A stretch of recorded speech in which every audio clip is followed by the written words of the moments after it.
Ini kemudian ada narasi, Bang. Informasi ini kemudian memang ini tentu keluhan industri ya gitu ya. Akan mengeluh karena pendapatan voice mereka turun dan muncullah wacana kalau menggunakan WhatsApp call itu harus ada internet premium dan lain-lain. Assalamualaikum warahmatullahi wabarakatuh.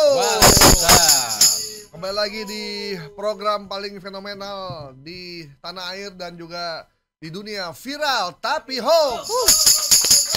Inilah program Cek Fakta yang akan mengungkap banyak hal, informasi yang beredar di tangan Anda, di gadget maupun di media yang Anda miliki. Saya Gaib Portu Sigit akan membedah beberapa informasi yang beredar, dan saya tidak sendirian. Saya bersama pemeriksa fakta dari AJI Jakarta yang merupakan pemeriksa fakta terbaik di Indonesia, Bang Asdil Bambani Amre. Apa kabar, Bang? Baik, Bang Gaib, apa kabar? Alhamdulillah. Kita seminggu membedah atau mengulik fakta atau itu sebuah hoax, tapi orang yang bikin hoax sudah lebih banyak dari yang kita bedah. Benar. Sampai cek fakta kita dibikin hoax ya, juga. Bahkan kemarin kita punya program kita Cek Fakta dibikin hoax juga. Bayangin coba tuh. Jadi ada program Cek Fakta dibikin hoax dan kita bedah lagi, luar biasa.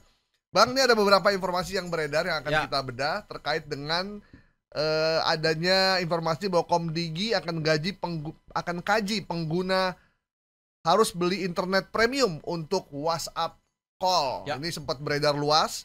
Kemudian terkait dengan Komdigi yang akan jelaskan balik nama jual beli akan balik nama untuk beli HP bekas seperti sepeda motor. Kemudian ada soal mantan Presiden Jokowi yang akan jadi Sekjen PBB di tahun 2026. Dan yang terbaru adalah keluarga besar Purbaya Yudi Sadewa, Menteri Keuangan, yang mendapat kiriman paket misterius. Tapi bukan COD ya, pokoknya paket misterius. Nah, kita akan bedah ini. Yang pertama saya mulai dari Komdigi, Kementerian Komunikasi dan Digital, yang akan mengkaji pengguna harus membeli internet premium untuk WhatsApp call. Ini gimana informasi, Bang? Ya. Ini sempat heboh nih. Rame memang. Sempat rame karena selama ini kita udah menikmati WhatsApp call secara gratis. Karena udah bayar paket datanya Paket data udah kita bayar. Tiba-tiba kok karena mengalami kerugian harus beli internet premium. Waduh, sempat heboh tuh. Kebayang sih, karena memang traffic datanya telekomunikasi, industri industri telco ya. Operator telekomunikasi. Itu tergerus pendapatan mereka karena pendapatan dari voice mereka turun karena orang beralih pakai voice melalui paket data internet. Nah, ini berawal dari karena terlihat di laporan keuangan industri itu terlihat. Nah, wacana ini kemudian mengalir terus ya, bergulir ditambah sekarang tiap rumah punya wifi. Semua orang akhirnya meninggalkan yang namanya voice. Termasuk telepon rumah. Kapan juga. Abang terakhir telepon pakai telepon GSM? Iya, GSM. Bahkan telepon rumah pun udah jarang digunakan. Karena sekarang telepon jadi lebih murah. Bener. Bahkan IG aja udah bisa telepon sekarang kan? Hampir semua media sosial itu sudah bisa menggunakan voice-nya. Semuanya bisa ya. Nah, jadi ini yang kemudian menjadi kekhawatiran ya dari industri telekomunikasi. Bagaimanapun ini industri bisnis yang tentu harus memikirkan. Mungkin keluhan ini sampai ke meja pembuat kebijakan. Dan mereka sudah investasi cukup besar, Bang. Yes. Jadi saya ingat ya dulu Menteri BUMN Laksamana Soekardi, waktu saya masih liputan dulu di DPR, dia bilang kenapa waktu itu dia jual Indosat, dia bilang karena industri telekomunikasi ini industri yang butuh teknologi dan inovasi yang sangat tinggi. Yes. Ditambah lagi itu dulu tuh waktu itu kita belum tahu internet segala macam, dan ini tantangannya sangat besar. Kalau dikelola oleh kita, maka saya khawatir kita akan mengalami kerugian besar. Akhirnya dia jual akhirnya. Karena memang ternyata terbukti operator telekomunikasi itu tantangannya memang luar biasa dan harganya mahal memang. Benar. Jadi ketika proyeksi turn investasinya itu dari 5 tahun karena perubahan teknologi jadi molor lagi tuh. Jadi ini yang kemudian menjadi kekhawatiran dari industri, ya wajar lah ya. Karena akan memikirkan bisnisnya. Karena mereka mungkin bingung mau gimana lagi gitu. Mereka berteriak. Nah, ini kemudian ada narasi, Bang. Informasi ini kemudian memang ini tentu keluhan industri ya gitu ya. Akan mengeluh karena pendapatan voice mereka turun dan muncullah wacana kalau menggunakan WhatsApp call itu harus ada internet premium dan lain-lain, itu wacana kemudian. Nah, ada sebuah postingan yang beredar baik di X maupun di Instagram banyak sekali ya. Di situ ada foto dari Mutia Hafid, Menteri Komdiji. Di situ ada narasinya, Komdiji kaji pengguna harus beli internet premium jika ingin telepon WhatsApp. Nah, di sini ada pernyataan, seolah-olah itu pernyataan dari Mutia Hafid, dan kemudian setelah ini rame, sudah ada pernyataan juga dari Komdiji sendiri membantah informasi tersebut. Nah, bantahan tersebut disampaikan ketika pemerintah tidak punya Menkomdiji tidak ada rencana pemerintah batasi WhatsApp call dan VoIP ya. VoIP ya. Nah, ini kalau foto dia, ini ada memang foto berada di DPR. Ini foto ini memang ada dia waktu di DPR. Iya. Tahun ini ya. Iya, ini foto dia memang, tapi pernyataannya waktu itu bukan ini. Oke.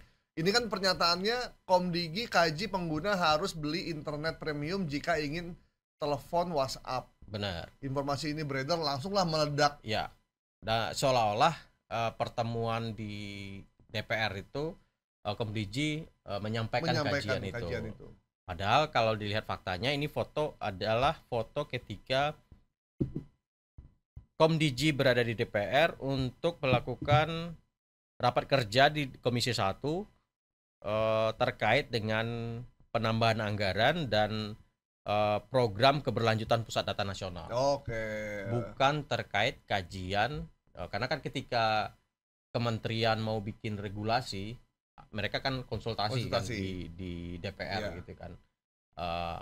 Ini seolah-olah dia lagi konsultasi. Nah, itu tidak benar, tidak ada informasi sahih yang dikeluarkan oleh Komdiji untuk rencana mengeluarkan aturan internet premium untuk WhatsApp call dan sejenisnya itu. Dan itu di framing seolah-olah Mutia Hafid sedang berkonsultasi dengan DPR untuk bicarain soal ini. Bahwa mereka yang menggunakan WA call harus membeli internet premium atas desakan dari operator seluler. Gitu. Kenapa informasi itu tiba-tiba muncul nih? Tadi kita sempat singgung di awal, memang perubahan teknologi itu mengubah landscape bisnis ya, Misalkan ketika kita tahu 2G, 3G datang, 2G langsung hilang gitu ya. Nah, kemudian 4G datang, 3G juga perlahan tenggelam. Nah, kemudian ketika ada peralihan dari bicara ataupun telepon gitu ya, melalui dulu pakai voice teknologinya GSM gitu ya, sekarang bisa memakai data internet. Nah, itu meninggalkan voice itu kan akhirnya. Apalagi dari sisi harga lebih mahal kan. Iya, lebih mahal. Kalau saya nelfon pakai WhatsApp bisa pakai wifi kantor gitu kan, wifi publik lainnya gitu ya. Nah, kalau pakai paket data saya harus bayar sekian. Harus bayar sekian dan itu berasa kepotongnya. Iya. Sehingga banyak orang yang akhirnya beli pulsa buat data. Buat pakai data aja. Bukan buat SMS dan segala macam. SMS itu udah tinggalkan. Karena yang pakai SMS itu kadang orang yang mau nipu. Benar. Ya, saya di handphone saya SMS itu isinya tuh tipuan semua tuh.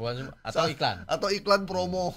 Beli barang ini, beli ini segala macam. Sementara buat masyarakat umum rata-rata udah pakai WA, Telegram dan beberapa media sosial lainnya. Cuma memang ini ada pemicunya sebenarnya berarti ya. Ya, ada pemicunya karena dari sisi bisnis akan operator akan kesulitan. Apakah kemudian mereka melapor ke Komdiji? Dan akhirnya Komdiji sudah membantah itu kan? Membantah itu. Bahwa mereka tidak pernah mengeluarkan kebijakan apapun soal ini. Nggak ada satu informasi pun kalau misalkan itu mereka bikin, katakanlah mau bikin kebijakan gitu ya. Mereka tentu akan memanggil stakeholder dulu kan, melakukan kajian, public hearing dulu gitu kan, minta masukan dan lain-lain. Oke. Nah, ini belum ada informasi soal itu. Saya khawatir sebenarnya misalkan kadang nih banyak kementerian itu suka punya beberapa kajian gitu kan. Kemudian kajian ini dibikin hearing ke sejumlah stakeholders, tapi dengan audiens yang terbatas. Karena harus bertanya kalau ini gimana, ini gimana. Cuma mungkin ada yang mengcapture, ada yang memfoto, ada yang langsung mengeluarkannya ke publik, padahal itu baru sebatas wacana internal tapi belum dipublikasikan atau belum resmi digunakan, karena semua kebijakan yang terkait dengan pemerintah tuh harus dikonsultasikan dengan para stakeholders dan juga di DPR baru udah dikeluar. Apalagi ini menyangkut kehidupan orang banyak nih, nggak bisa sembarangan. Cuman memang Bang, satu ya yang harus kita kritisi juga, informasi ini memang pertama kali itu wacananya keluar dari salah satu pejabat di Komdigi gitu ya. Nah, tetapi sepertinya itu masih obrolan internal. Tetapi kemudian ketika disampaikan ke publik langsung dimakan, apalagi hari gini ya. Nah, walaupun kemudian dibantah oleh Mutia Hafid, pernyataan dari salah satu pejabatnya itu belum ada arah ke situ dari Kementerian dan belum ada rencana apapun untuk melakukan atau menerbitkan membatasi WhatsApp call dan VoIP hanya untuk mereka yang wajib menggunakan internet premium yang harganya super mahal ya. Tapi memang faktanya beberapa media sebelumnya memberitakan itu kan. Dan akhirnya dibantah, tetapi informasi ini bergulir cukup luas ya. Dan ya akhirnya ada foto Mutia Hafid di situ seolah dia yang menyampaikan. Seolah dia menyampaikan sehingga jadi kayak resmi gitu ya. Oke, informasi yang terkait bahwa Kementerian Komunikasi dan Digital akan mengkaji pengguna harus membeli internet premium untuk WhatsApp call. Kita katakan hoax ya. Oke, jadi Komdigi tidak pernah mengeluarkan aturan membatasi WhatsApp call maupun VoIP dan hanya untuk mereka yang wajib menggunakan internet premium yang bisa melakukan WhatsApp call.